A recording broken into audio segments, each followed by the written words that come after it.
अमरीकी सदर Donald Trump ने गुज़िश्ता रोज़ आयद किए गए नए आलमी टैरिफ को 10% से बढ़ाकर 15% कर दिया।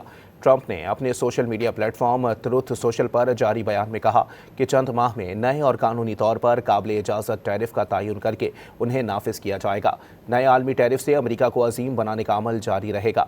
अमरीकी सुप्रीम कोर्ट ने जुम्मे को ट्रंप आलमी टैरिफ का लदम करार दिए थे, जिसके बाद ट्रंप ने न्यूज़ ब्रीफिंग में 10% नए आलमी टैरिफ नाफिज करने का ऐलान किया था, जिनमें 24 घंटे से भी कम वक्त में 5% इजाफा कर दिया गया है।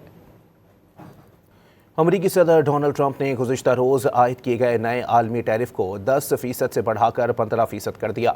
ट्रंप ने अपने social media platform truth social पर जारी बयान में कहा कि चंद माह में नए और कानूनी तौर पर काबिल इजाज़त टैरिफ का तयन करके उन्हें नाफिज किया जाएगा। नए आलमी टैरिफ से अमरीका को अजीम बनाने का अमल जारी रहेगा। अमरीकी सुप्रीम कोर्ट ने जुम्मे को ट्रंप आलमी टैरिफ का लदम करार दिए थे, जिसके बाद ट्रंप ने न्यूज़ ब्रीफिंग में 10% नए आलमी टैरिफ नाफिज करने का ऐलान किया था, जिनमें 24 घंटे से भी कम वक्त में 5% इजाफा कर दिया गया है।